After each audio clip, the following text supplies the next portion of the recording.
अस्सलामुअलैकुम फ्रेंड्स, इस वीडियो में हम देखेंगे scenario analysis. Scenario analysis basically एक ऐसी फाइनेंशियल प्लानिंग टेक्निक है जिस पर हम at a time different variables को चेंज करके देखते हैं कि हमारी फाइनेंशियल परफॉर्मेंस किस तरीके की होगी। तो अब हम यहाँ पे एक क्वेश्चन देखते हैं सिनेरियो एनालिसिस का।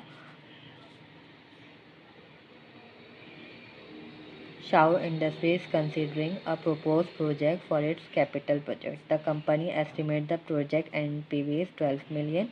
The estimate assume the economy market condition will average over the next few years. अब देखो यहाँ पे हमें डिफरेंट कंडीशंस दी हुई हैं, प्रोबेबिलिटी दी हुई है और एनपीवी दिया हुआ है। हम सिनेरियो एनालिसिस में क्या फाइंड करेंगे? एक्सपेक्टेड एनपीवी, स्टैंडर्ड डेविएशन और कोफिशिएंट ऑफ वेरिएशन। सबसे पहले हम एक्सपेक्टेड एनपीवी फाइंड करते हैं। इंडस्ट्री नेम है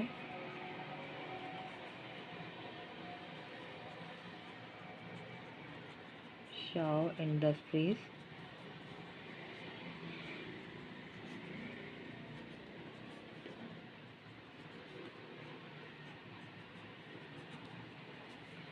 अब इसमें आप क्या करोगे?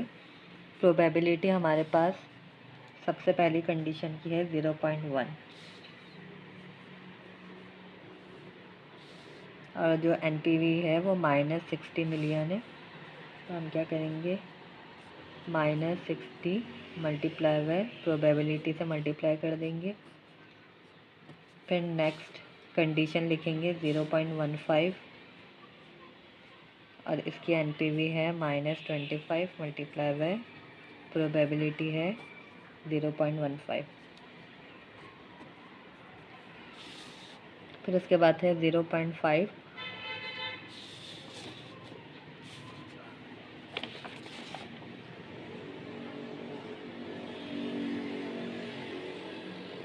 Multiply by 15। ये 15 मिलियन यहाँ पे पॉजिटिव में, इसीलिए मैं यहाँ पे कोई साइन नहीं लगा रही।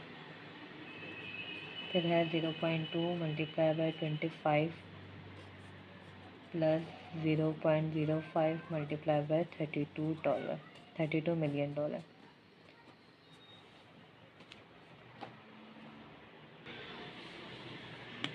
अब हम इसको कैलकुलेट करेंगे। -25 multiply 0.15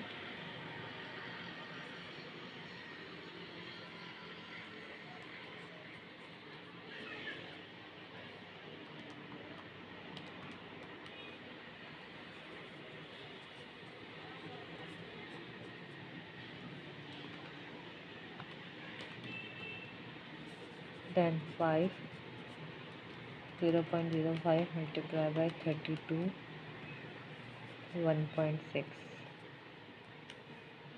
-6 minus 0.75 plus 7.5 plus 5 plus 1.6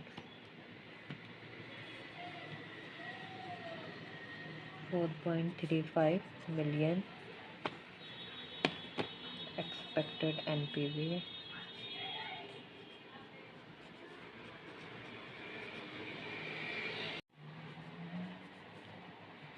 second part है स्टैंडर्ड डेविएशन फाइंड करनी है।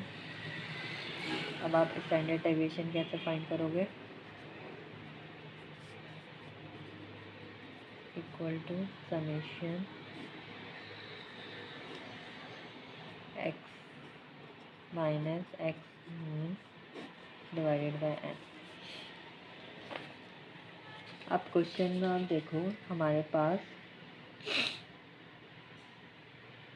कितनी वैल्यूज दी हुई है? 1 2 3 4 5, मतलब 5 कंडीशन दी हुई है। तो इसका मतलब n हमारे पास हो गया 1 2 3 4 5 और x की वैल्यूज़ हैं, ये जितनी भी एनपीवी है ये सब x वैल्यूज़ हैं। -60 -25 25 एंड 32। अब आपको सबसे पहले क्या करना है? मीन निकालना है, फिर उसके बाद एक्स को मीन से माइनस करना है। तो सबसे पहले हम मीन निकाल लेते हैं। मीन कैसे निकालेंगे, इन सबको प्लस करेंगे। -60 -25 +15 +25 +32 -13 और टोटल वैल्यूज़ 5 है, तो 5 से हम डिवाइड कर लेंगे, हमारे पास मीन आ जाएगा। -13 डिवाइडेड बाय 5 करेंगे तो हमारे पास मीन आएगा -2.6। x माइनस होल स्क्वायर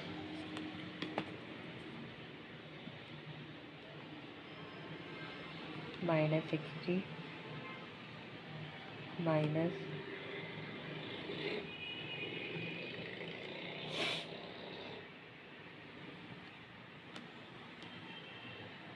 ये माइनस और माइनस तो प्लस हो जाएगा, तो फिर मैं यहाँ पे प्लस का साइन लगा रही हूँ डायरेक्ट। 2.6 whole square. हमारे पास आंसर आ गया 3294.76।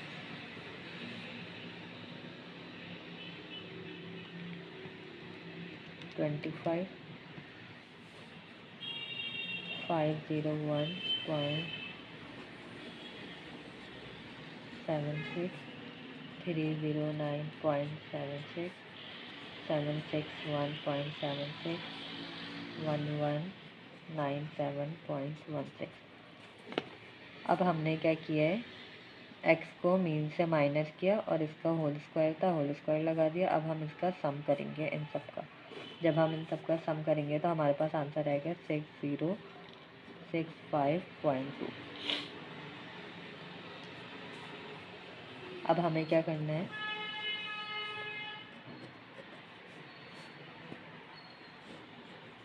इसको हम यहाँ लिखेंगे 6065.2 डिवाइडेड बाय, और टोटल वैल्यूज हैं 5,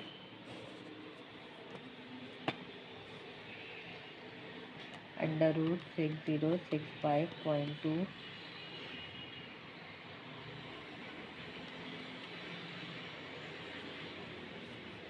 आंसर आएगा हमारे पास 34.82। थर्ड स्टेप है हमारे पास कोफिशिएंट ऑफ वेरिएशन फाइंड करना है।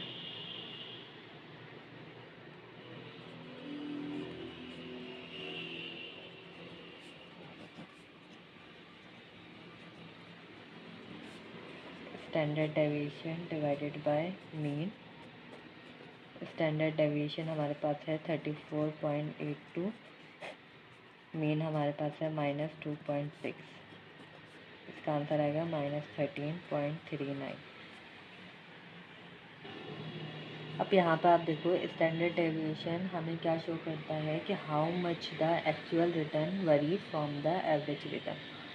फिर उसके बाद देखो आप coefficient of variation. Coefficient of variation हमें क्या शो करता है, risk per unit of return. मतलब कि हमें हर 1% पे या 1 रुपी पे या $1 पे जो भी यूनिट होगा उस पर कितना रिटर्न, कितना रिस्क होगा। सही है, यहाँ पे मैं लिख देती हूँ risk per unit of return. अब हमारे पास यहाँ पे नेगेटिव में आंसर आ रहा है, इसका मतलब ये लॉस है। मतलब अगर आप ये वाली डिफरेंट कंडीशन यूज़ करते हो, सही है, तो ये आपके लिए लॉस है, आपको ये प्रोजेक्ट नहीं करना चाहिए, क्योंकि आपको पहले ही पता चल रहा है। और जो risk per unit of return होता है वो हमेशा पॉजिटिव रिटर्न पे ही हम कैलकुलेट करते हैं, लेकिन यहाँ पे तो हमने कैलकुलेट कर दिया, इससे ये पता चल गया कि नेगेटिव में और हमें ये प्रोजेक्ट या ये वाली डिफरेंट सिचुएशंस यूज़ नहीं करनी चाहिए। This is the second question of risk analysis. Question है, medicine manufacturing is considering a new machine that cost $250,000। Pre tax manufacturing cost है 90,000। Medicine could use the 3-year MACRS method. फिर उसके बाद है, management think the machine would have a value of 23,000।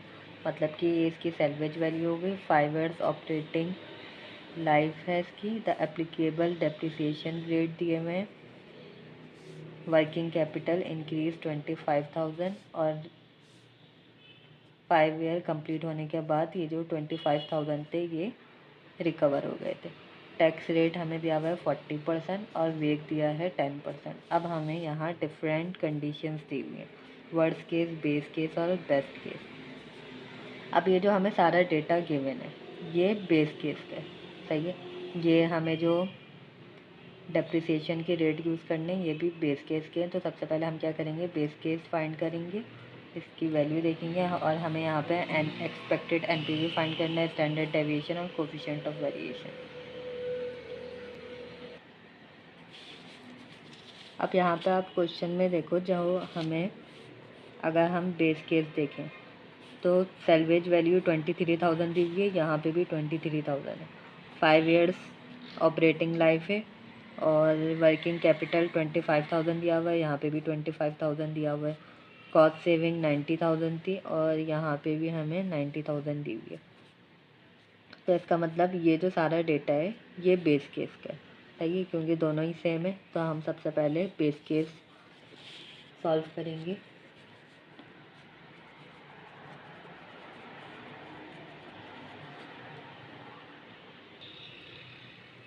हमारे पास total year है यहाँ पे 5 year operating life है। तो मैं सबसे पहले क्या करूँगी, ज़ीरो से स्टार्ट करूँगी। 0, 1, 2, 3, 4 और ये 5। सबसे पहले हम मशीन की कॉस्ट लिखेंगे, machine cost saving, depreciation minus करेंगे,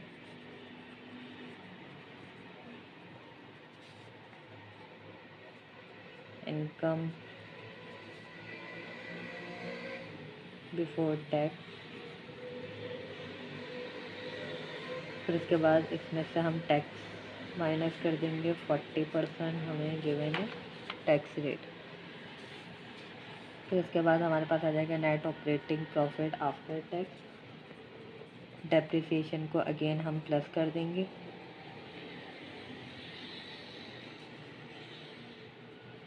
सैल्वेज वैल्यू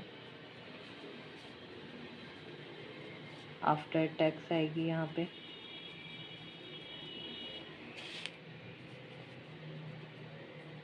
और यहाँ आ जाएगा वर्किंग कैपिटल। अब सबसे पहले हम स्टार्ट करते हैं मशीन से, मतलब जो हमने इन्वेस्टमेंट की थी। इन्वेस्टमेंट हमने जो की है वो है $250,000 की। तो यहाँ पे मैं इसको नेगेटिव में लिख रही हूँ क्योंकि हमने इन्वेस्टमेंट की, एक तरीके से हमारे लिए आउटफ्लो है, तो मैं इसको नेगेटिव में लिख रही हूँ। फिर उसके बाद कॉस्ट सेविंग है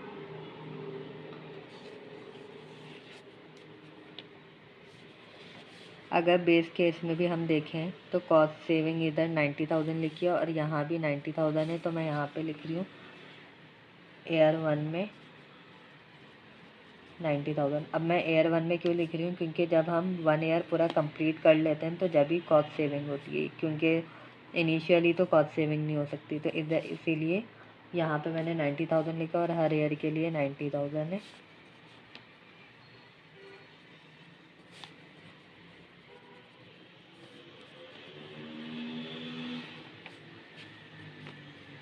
अब हम क्या करेंगे, डेप्रिसिएशन माइनस करेंगे। डेप्रिसिएशन माइनस कैलकुलेट करने के लिए हम ये वाले रेट यूज़ करेंगे। सबसे पहले है 33%, 45%, 15% और 7%।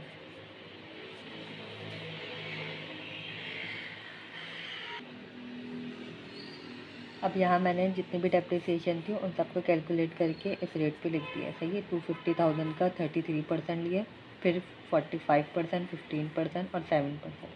लास्ट ईयर में हमारे पास रेट भी नहीं था तो इसीलिए हमने यहाँ पे कैलकुलेट नहीं किया। अब हम क्या करेंगे, इसको माइनस कर देंगे। 90,000 को 8,500 से डेप्रिसिएशन से माइनस करेंगे तो हमारे पास आंसर आएगा 7,500।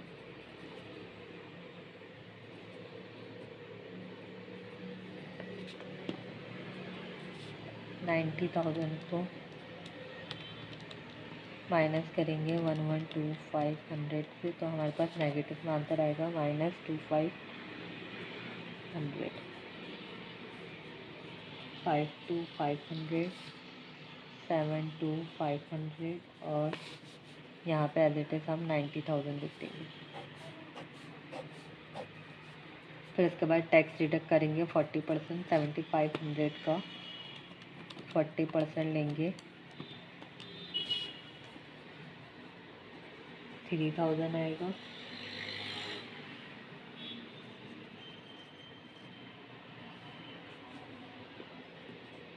इसका मैं लूँगी तो नेगेटिव में ही टैक्स आएगा। 9000, 21,000, 29,000 और 36,000। इन सबको हम माइनस करेंगे। अब 7500 में से 3000 माइनस करेंगे तो हमारे पास आएगा 4500।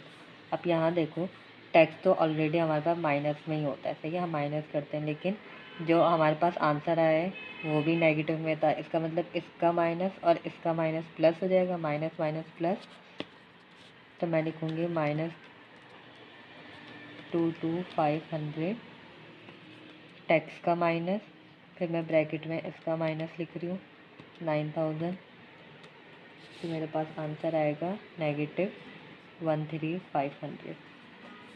इसको मैं इससे माइनस करूँगी 31,500, 43,500, 54,000।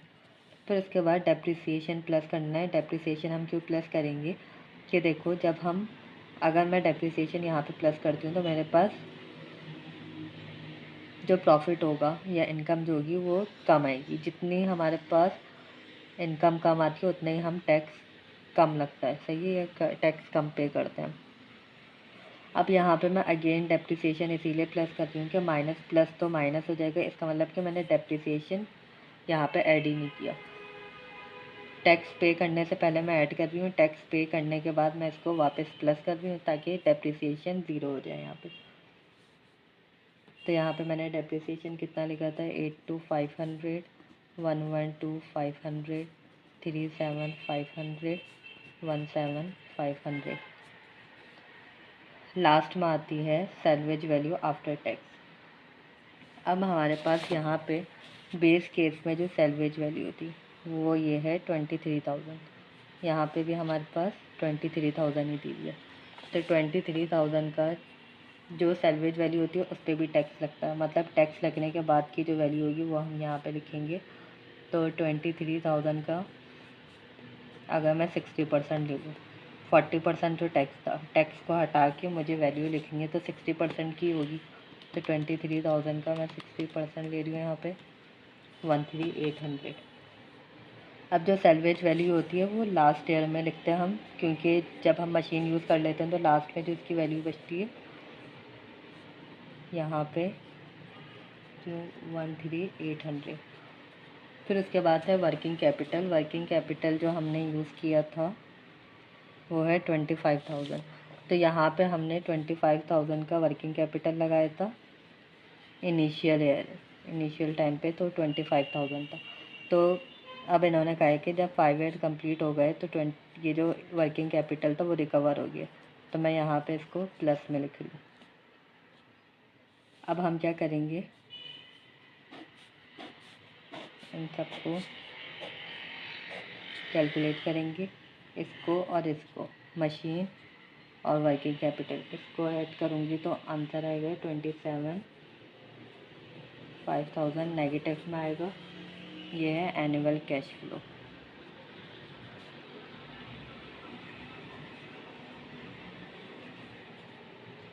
अब इसके बाद हमें क्या करना है,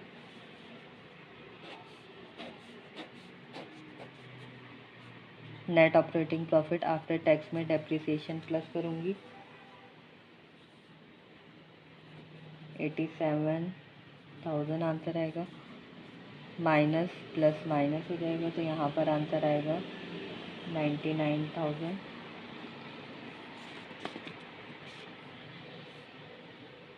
31,500 प्लस 37,500 69,000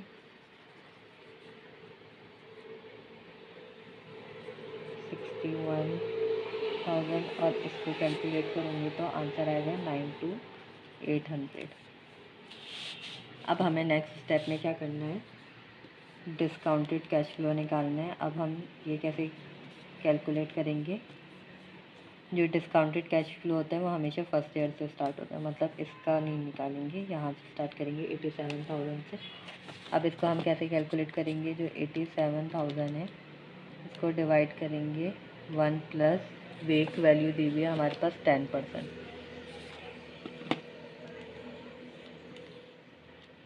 फर्स्ट ईयर के लिए था, इसीलिए यहाँ ये जो 1 प्लस 10% है इसकी वैल्यू, इसकी पावर 1 होगी। तो यहाँ पे मैं लिख रही हूँ 79091।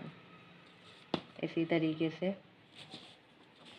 नेक्स्ट ईयर के लिए 99,000 divided by 1 plus 10% power 2। Second year के लिए इसीलिए पावर 2 लगेगी।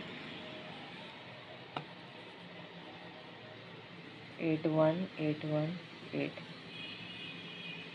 इसी तरीके से आप नेक्स्ट ईयर के लिए कैलकुलेट करोगे 51,841। यहाँ पे पावर 3 लगेगी, यहाँ पे पावर 4 आएगी और यहाँ पे पावर 5 आएगी। डिस्काउंटेड कैश फ्लो आ गया। फिर उसके बाद हम कैलकुलेट करेंगे एनपीवी। एनपीवी फाइंड कैसे करेंगे, जितने भी डिस्काउंटेड कैश फ्लो है इन सबको हम ऐड करेंगे।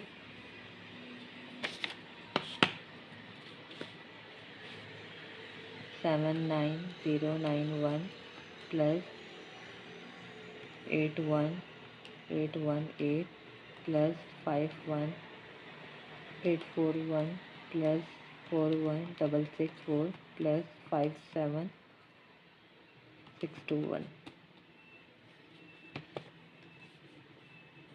312034। इसको माइनस कर देंगे इन्वेस्टमेंट से 27,500।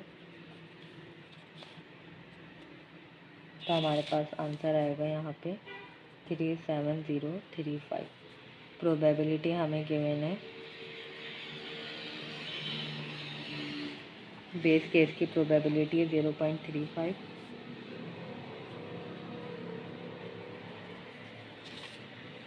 अब हम क्या करेंगे, एनपीवी को प्रोबेबिलिटी से मल्टीप्लाई कर देंगे तो हमारे पास आ जाएगी एक्सपेक्टेड एनपीवी 12962.25। हमने यहाँ पे बेस केस सॉल्व कर लिया है, जिसके एक्सपेक्टेड एनपीवी भी हमने फाइंड कर लिया। अब हमें क्या करना है, वर्स्ट केस और बेस्ट केस जो है उसके लिए NPV standard deviation coefficient of variation find करना है। तो मैंने वर्स्ट केस और बेस्ट केस ऑलरेडी सॉल्व किया हुआ है। जिस तरीके से हमने बेस केस सॉल्व किया है बिल्कुल same as it is solve उसी तरीके से करना है। इसी तरीके से सिर्फ यहाँ पे क्या डिफरेंस है कि हमने बेस केस में हमारे पास डेप्रिसिएशन की वैल्यूज़ गिवन थी, यहाँ पे आपको डेप्रिसिएशन की वैल्यूज़ गिवन थी जो सिर्फ बेस केस के लिए थी। अब जब आप वर्स्ट केस और बेस्ट केस यूज़ करोगे तो मैकर्स मेथड में जो आपके पास पूरा टेबल गिवन होता है वहाँ पे आपके पास 3 ईयर्स के लिए ये वाली वैल्यूज़ गिवन नहीं होती, आपके पास वैल्यूज़ गिवन होती हैं। यहाँ पे मैं लिख रही हूँ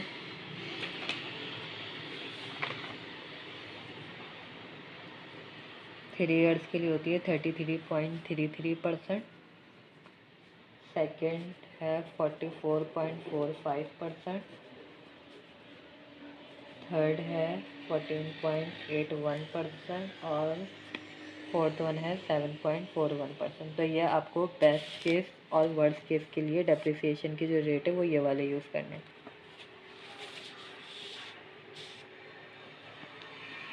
कॉस्ट सेविंग यहाँ पे डिफरेंट है, जो बेस्ट केस थी उसकी वैल्यू डिफरेंट थी, कॉस्ट सेविंग की यहाँ पे वैल्यू डिफरेंट है। यहाँ पे 72,000 यूज़ की हुई है, यहाँ पे 72,000। इसी तरीके से जब आप बेस्ट केस लिखोगे तो उधर 108,000 होगा। अब सिर्फ एक चीज़ मुझे आपको बतानी है, वो ये है कि यहाँ पे लिखा है assume management is unsure about the 90,000 cost saving, this figure could deviate as much as plus or minus 20%। तो यहाँ पे ये जो -20% है, कॉस्ट सेविंग हमें क्वेश्चन में कितनी दी हुई है, 90,000, सही है। अब 90,000 में अगर आप 20% प्लस करते हो, मतलब अगर आप 90,000 का 120% ले लो तो कितना आएगा, 108,000। अब आप बेस्ट केस का कॉस्ट सेविंग देखो, ये 108,000 ही है, इसका मतलब यही इसका +20% वाला है, ये वाला इसी का ही है। फिर उसके बाद है वर्स्ट केस। वर्स्ट केस में यहाँ पे -20% है। अगर आप 90,000 में से का 20% निकालो, जो 20% होता है वो 18,000 होता है, तो आप 18,000 माइनस कर दो तो 72,000 आएगा। तो इसका मतलब जो वर्स्ट केस है वो ही -20% है, आपको सेपरेटली इसको सॉल्व करने की ज़रूरत नहीं है। अब लास्ट में हमें क्या करना है, एक्सपेक्टेड एनपीवी जो हमने फाइंड किया, यहाँ पे मैंने यहाँ पे बेस्ट केस भी सॉल्व किया हुआ है। अब मैंने यहाँ पे जो एक्सपेक्टेड एनपीवी फाइंड किया वो इंडिविजुअल केस के लिए फाइंड की थी।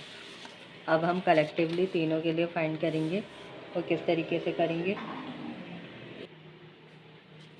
हमने यहाँ पे तीनों की फाइंड की हुई है, बस यहाँ पे हम तीनों को ऐड कर देंगे। एक्सपेक्टेड एनपीवी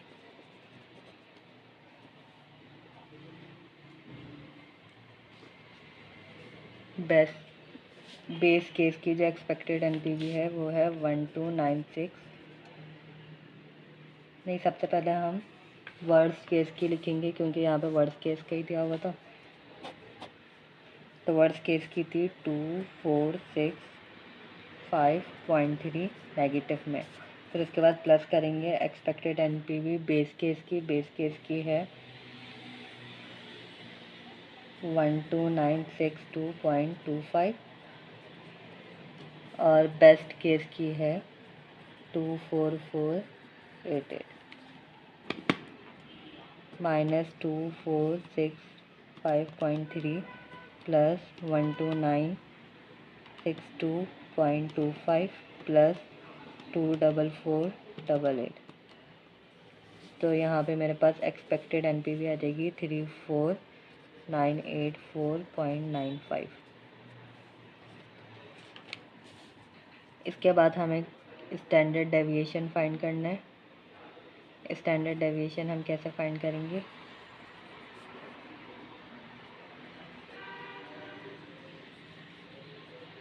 इसका फॉर्मूला है समेशन